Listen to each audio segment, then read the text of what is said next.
Namitha news కు స్వాగతం. ముందుగా హెడ్లైన్స్. నీరుగట్టువారిపల్లిలో అంగరంగ వైభవంగా శ్రీ చౌడేశ్వరి దేవి అమ్మవారి జయంతి వేడుకలు నిర్వహించిన ఆలయ కమిటీ సభ్యులు. అధికారుల వేధింపులతో ఆత్మహత్య చేసుకుంటున్నారంటూ సెల్ఫీ వీడియో పెట్టిన ఆశా వర్కర్ చికిత్స పొందుతూ మృతి. మహిళా డిగ్రీ కళాశాల విద్యార్థులకు ఎయిడ్స్ పై అవగాహన కల్పించిన అధికారులు. వివాహేతర సంబంధానికి అడ్డుగా ఉన్న భర్తను హత్య చేసిన భార్య, సహాయపడిన ప్రియుణ్ణి అరెస్ట్ చేసిన పీలేరు పోలీసులు. బద్లావ్ జరూరీ హై, మార్పు కావాలి అన్న నినాదంతో భారత కమ్యూనిస్టు పార్టీ ఆధ్వర్యంలో అన్నమయ్య జిల్లాలో 7వ రోజు కొనసాగిన పాదయాత్ర. పొంగనూరులో ముందస్తు స్వాతంత్ర దినోత్సవ వేడుకల్లో భాగంగా విద్యార్థులచే బొమ్మనుల జెండా ర్యాలీ. ఇక డీటెయిల్స్ చూస్తే, వివాహేతర సంబంధానికి అడ్డుగా ఉన్నాడని భర్తను హత్య చేసిన భార్య, సహనిందితుడి అరెస్ట్. పీలేరుపట్నంలోని డేష్ కాలనీకి చెందిన మంగినేని ఉమాదేవికి తిరుపతి జిల్లా చంద్రగిరికి చెందిన చారాల సుబ్రహ్మణ్యంతో వివాహేతర సంబంధం ఉండటంతో తరచూ గొడవల నేపథ్యంలో వీరి వివాహేతర సంబంధానికి తన భర్త మంగినేని వెంకట సుబ్రహ్మణ్యం అడ్డు తొలగించుకోవాలని పథకం పన్ని నిద్ర మాత్రలు ఇడ్లీ, సాంబార్, చట్నీలో కలిపి తన భర్తకు పెట్టడంతో నిద్రలోకి జారుకున్న భర్తను భార్య ఉమాదేవి, ఆమె ప్రియుడు సుబ్రహ్మణ్యం ఇద్దరూ కలిసి ఇనుప రాడ్తోనూ గుండ్రాయితోనూ భర్త తల పగలగొట్టి దారుణంగా హత్య చేసి రోడ్డు ప్రమాదంగా సృష్టించే క్రమంలో జాతీయ రహదారిపై పడవేసినట్లు నేరం అంగీకరించిన నిందితులను కోర్టుకు తరలిస్తున్నట్లు వెల్లడించిన ఎస్పీ ధీరజ్ కొనిపెల్లి. మనకి రీసెంట్గా మదనపల్లి తిరుపతి రోడ్డు మీద ఒక dead body 8th early morning పడి ఉండడం చూసి మనం ఇనిషియల్గా రోడ్ యాక్సిడెంట్ అనుకొని కేసు నమోదు చేయబోవడం, కానీ అక్కడున్న బ్లడ్ స్టెయిన్స్ కానీ పూల్ ఆఫ్ బ్లడ్ ఇంజురీ అవన్నీ విచారించిన తర్వాత కాస్త సస్పిషన్ వచ్చి వాళ్ళ ఫ్యామిలీ మెంబర్స్ వాళ్ళని విచారించగా ముందు రోజు నైట్ వాళ్ళ వైఫ్తో గొడవ పడింది అనే విషయం తెలిసింది క్లియర్గా. సుబ్రహ్మణ్యం అని చెప్పి డిసీజ్డ్ వాళ్ళ వైఫ్ ఉమాదేవి, వాళ్ళిద్దరికి 7th నైట్ గొడవ అయింది. వాళ్ళకి ఆల్మోస్ట్ 2 years నుండి కూడా కాస్త గొడవలు ఉన్నాయి, మనస్పర్ధలు ఉన్నాయి. అండ్ ఆ కారణంగా ఆమె ఏదో ఒక విధంగా అతను ఎలిమినేట్ చేయాలని చెప్పి ఆమె వేరే ఒక పర్సన్తో రిలేషన్లో ఉంది. ఆ పర్సన్ ఈమె ప్లాన్ చేసుకొని అతను ఈ హస్బెండ్ తినే ఫుడ్లో నిద్రమాతలు కలిపి అతన్ని పడుకోబెడుతుంది. పడుకోబెట్టిన తర్వాత వాళ్ళ పారామోర్ వస్తారు, సుబ్రహ్మణ్యం అతని పేరు కూడా. వచ్చిన తర్వాత వాళ్ళిద్దరూ కలిపి ఈ రోకలి అండ్ ఐరన్ రాడ్తో వాళ్ళ హస్బెండ్ని కొట్టి అక్కడి నుండి వాళ్ళు ఒక స్కూటీలో హస్బెండ్ బాడీని తీసుకొని వెళ్ళి నియర్ బై ఇంటికి ఒక 1 kilometer దూరంగా ఉన్న ఈ మదనపల్లి తిరుపతి రోడ్ మీద పడేసి అదొక రోడ్ యాక్సిడెంట్ హిడెన్ అని కింద చిత్రీకరించారు. దాన్ని మన పీలేరు పోలీసు వాళ్ళు అండ్ మన రాచోటి ఎస్డిపిఓ వాళ్ళు కష్టపడి అదంతా ఛేదించి సీసీటీవీ ఫుటేజెస్, క్రైమ్ వెపన్స్ మరియు కన్ఫెషన్ అవన్నీ కూడా ప్రాపర్గా తెప్పించి blood stained clothes and pool of blood ఇవన్నీ కూడా రికవర్ చేసి ఎఫ్ఐఆర్ పర్మిషన్ జరిగింది. ఇందులో ఖచ్చితంగా మనకి కన్విక్షన్ వస్తుందండి. Thank you. వాళ్ళ wife Umadevi 40 years old and వాళ్ళ పారామోర్ ఎవరైతే ఇల్లీగల్ రిలేషన్షిప్లో ఉందో అతను 32 years ఓల్డ్ అన్మ్యారీడ్ పర్సన్. అతను ఈ టోల్ గేట్ దగ్గర ఎంప్లాయీగా పనిచేస్తున్నాడు. చాలా అన్ఫార్చునేట్ ఇన్సిడెంట్, బట్ ఇద్దరికి కూడాను ఇందులో క్రైమ్లో ఇన్వాల్వ్ ఉంది. సో వాళ్ళని పట్టుకొని అరెస్ట్ చేయడం జరిగిందండి.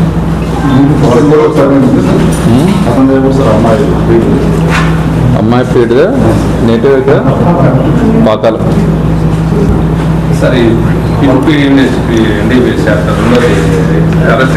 హస్బెండ్ ఎవరైతే ఉన్నారో హస్బెండ్కి వైఫ్కి మనస్పర్ధలు ఉన్నాయి. అండ్ హస్బెండ్ కొద్దిగా రోజు ఫిజికల్గా ఆమెను మ్యాన్ హ్యాండిల్ చేసేవారు. ఆమెను మ్యాన్ హ్యాండిల్ చేయడం వలన ఆమె కొద్దిగా ఫ్రస్ట్రేషన్ అయ్యి ఎప్పుడూ అతన్ని తొలగిద్దామని ఒక ఇది ఉంది. వాళ్ళ ప్రియుడితో కలిసి ప్లాన్ చేసి ఇదంతా చేయడం జరిగింది. అంగరంగ వైభవంగా శ్రీ చౌడేశ్వరి దేవి అమ్మవారి జయంతి వేడుకలు.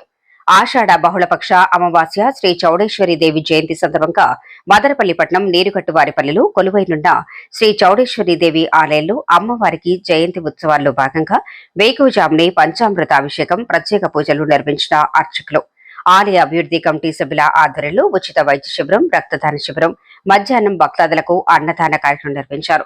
సాయంత్రం అమ్మవారిని ప్రత్యేక అలంకరణలు, మేళతాళాలు, ప్రత్యేక వేషధారణతో నృత్యాలు, మహిళల కోలాటాల నడుమ పుష్ప పల్లకిలో పురవీధుల్లో భక్తాదులకు దర్శన భాగ్యం కల్పిస్తూ ప్రజల కర్పూర నీరాజనాలు అందుకుంటూ అమ్మవారు ఊరేగనున్నారని తెలిపిన ఆలయ అభివృద్ధి కమిటీ సభ్యులు. పొంగనూరులో ముందస్తు స్వాతంత్ర దినోత్సవ వేడుకల్లో భాగంగా విద్యార్థులచే మువ్వన్నెల జెండా ర్యాలీ. స్వాతంత్ర దినోత్సవ వేడుకల్లో భాగంగా దేశభక్తి భావాన్ని పెంపొందించాలనే దృక్పథంతో ఏపీజే అబ్దుల్ కలాం ట్రస్ట్ వ్యవస్థాపకులు అయూబ్ ఖాన్ ఆధ్వర్యంలో కొత్త ఇళ్లు మున్సిపల్ స్కూల్ విద్యార్థులచే 500 మీటర్ల మువ్వన్నెల జెండాతో దేశభక్తి నినాదాలతో పెద్ద ఎత్తున పట్టణంలోని ప్రధాన కూడళ్ల మీదుగా అంబేద్కర్ ఎన్టీఆర్ సర్కిల్ మీదుగా జ్యోతిరావు పూలే విగ్రహం వరకు ఈ ర్యాలీ చేసిన విద్యార్థులు. ఈ సందర్భంగా వారు మాట్లాడుతూ విద్యార్థుల్లో చిన్నతనం నుండే దేశభక్తి భావాన్ని పెంపొందించాలని దృఢ సంకల్పంతో ఈ కార్యక్రమం చేపట్టడం జరిగిందన్నారు. ఆగస్ట్ 15 స్వాతంత్ర దినోత్సవ సందర్భంగా దేశమంతా ప్రతి ఇంటి మీద తిరంగా జెండా ఎగరాలనే ఉద్దేశంతో ప్రతి ఒక్కరూ దేశభక్తిని చాటి చెప్పే విధంగా మనం ప్రయత్నం చేయాలి. స్వాతంత్ర సంగ్రామ యుద్ధంలో చాలామంది ఆసులు అయినారు. వాళ్ళని గుర్తించుకొని వారి యొక్క దేశభక్తిని మనము ఏ విధంగా ఉండాలి అని చెప్పే ఉద్దేశంతో దేశమంతా ప్రతి ఇంటి మీద జెండా ఎగరాలని చెప్పి ప్రధానమంత్రి గారి పిలుపు మీద ఈరోజు పుంగనూరు పట్టణంలో అవగాహన ర్యాలీ చేస్తున్నాము. కాబట్టి పుంగనూరులో ఉండే ప్రజలు ప్రతి ఒక్కరూ ప్రతి ఇంటి మీద జెండా పెట్టుకొని సెల్ఫీ తీసుకొని నరేంద్ర మోడీ గారి యాప్లో మీరు డౌన్లోడ్ చేయాలని చెప్పి నేను doctor APJ Abdul Kalam health and education charitable trust ద్వారా మిమ్మల్ని విన్నవించుకుంటాను. జై భారత్, జై హింద్. భారతదేశానికి విదేశీ పాలకుల యొక్క విముక్తి నుండి 1947వ సంవత్సరం ఆగస్టు 15వ తారీఖున స్వాతంత్రం సిద్ధించింది. మనకి నేటికి మనము 80 సంవత్సరాలు మన స్వాతంత్ర దినోత్సవం ఈ నెల ఆగస్టు 15వ తారీఖున జరుపుకుంటున్నాము. మనము ఆగస్టు 15వ తారీఖున భారతదేశంలో ఉండేటువంటి ప్రతి ఇంటి పైన కూడా ఆ తిరంగా జెండా ఎగరాలనేటువంటి మన భారత ప్రధానమంత్రి గారు పిలుపునిచ్చినారు.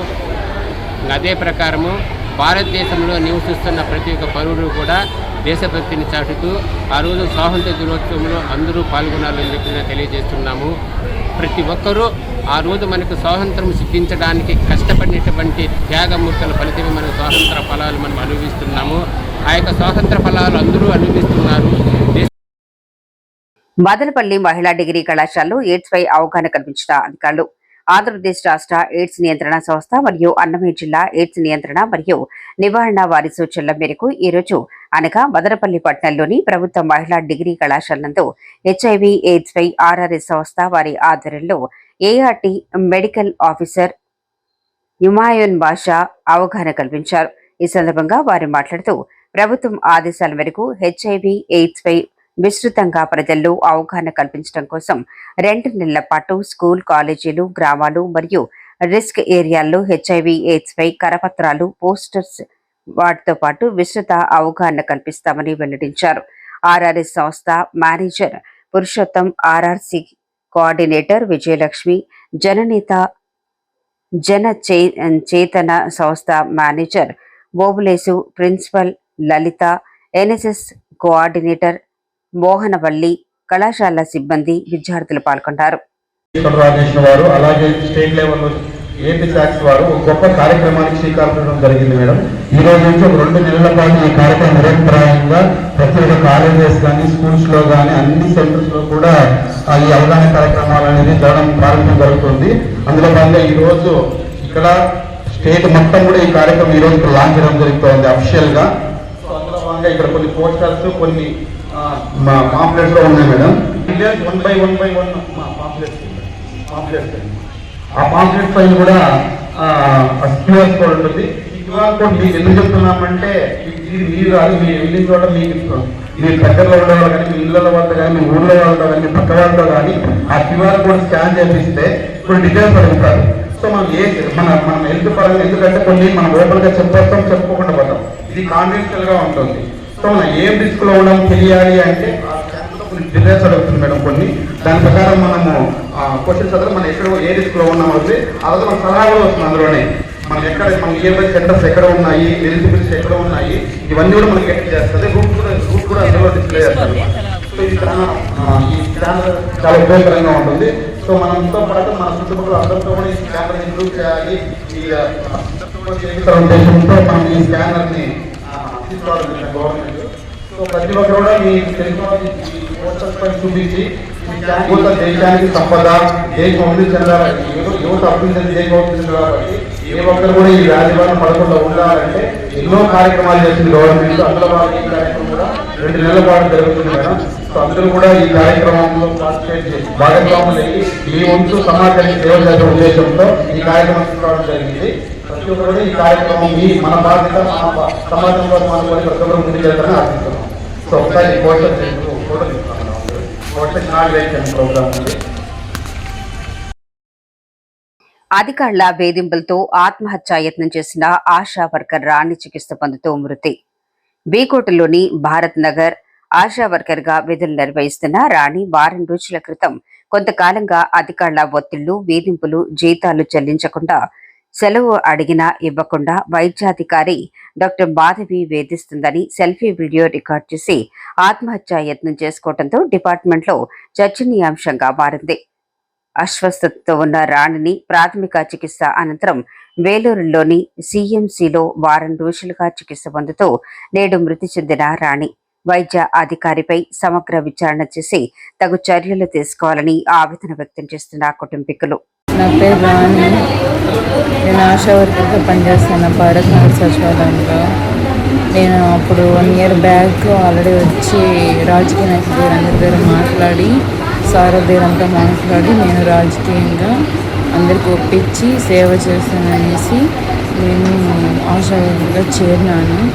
ఇప్పుడు ఏమిరంటే నువ్వు రాజకీయంగా వచ్చినావు, అందుకే నేను నీ బదులు వేరే వాళ్ళని పనిలో పెట్టుకోవాలి అని చెప్పేసి నన్ను తీపిచ్చేయాలనేసి నిత్య మేడం అనేసి MLPH మేడం నిత్య మేడము, MO మాధవి మేడం అనేసి వీళ్ళిద్దరూ చాలా టార్చర్ చేస్తున్నారు. 1.5 year నేను ఫ్రీ సర్వీస్ చేసినాను, నాకు శాలరీ కూడా పెట్టలేదు. తర్వాత ఏమంటే నిత్య మేడం చెప్పడం వల్ల నాకు 2 months శాలరీ కూడా కట్ చేసినారు. దానివల్ల ఇప్పుడు నాకు చాలా ప్రాబ్లం అవుతుంది సార్. దానివల్ల నేను ఇప్పుడు పాయిజన్ తాగినాను. ఎలాగైనా మీరు నాకు సహాయం చేయాలి సార్. మీరు సహాయం చేస్తారని నేను కోరుకుంటున్నాను. దయచేసి నాకు సహాయం. నేను బెంగళూరులో ఉన్నాను. కేసీ హాస్పిటల్లో కానీ, టీఎస్లో కానీ, ఒక సుధీర్ హాస్పిటల్లో కానీ ట్రీట్మెంట్ అవ్వదు అనేసినప్పటికీ నన్ను బెంగళూరు చేసుకొచ్చినారు. 20% మాత్రమే బతికేకి అవుతుంది అన్నారు. కాబట్టి ఇక్కడ నేను బెంగళూరుకి వచ్చినాను. ఇక్కడ ట్రీట్మెంట్ తీసుకున్నాను. ఇప్పుడే జాయిన్ అయినాను. ఇక్కడ కూడా 50-50 అంటున్నారు. దయచేసి నాకు సహాయం చేయండి సార్. నాకేమన్నా జరిగిందంటే దానికి కారణం నిత్య మాధవి మాత్రమే అవుతారు సార్. వాళ్ళిద్దరి వల్ల నేను ఇలా చేసుకుంటున్నాను. Thank you sir. దయచేసి నాకు సహాయం చేయండి.